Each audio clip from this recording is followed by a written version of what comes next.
To import the Atok token into Trust Wallet, first, you need an Atok account. Once you have an account, you will also need to have Trust Wallet installed on your mobile device. Open Trust Wallet and navigate to the home page. Then click on Manage Crypto at the bottom left.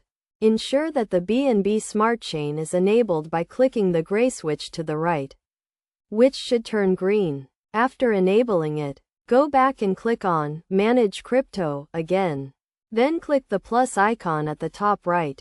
Select Token and ensure the network is set to BNB Smart Chain, not Ethereum. To find the required address, go to a search engine and type in Atok contract address and navigate to the BNB Smart Chain Explorer page. Scroll down to the Other Info section. Find the token contract with 18 decimals and click the copy button next to the code. Go back to Trust Wallet.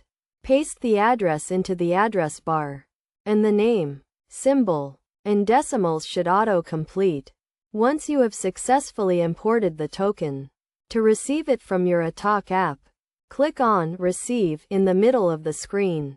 Then copy the address. Go to your Atok account. Click on Manage next to your Atok balance. Then click Transfer. Paste the Trust Wallet address into the recipient box. Enter the amount you want to transfer, and click Transfer after reviewing the fee. The Atok tokens should now be sent to your Trust Wallet.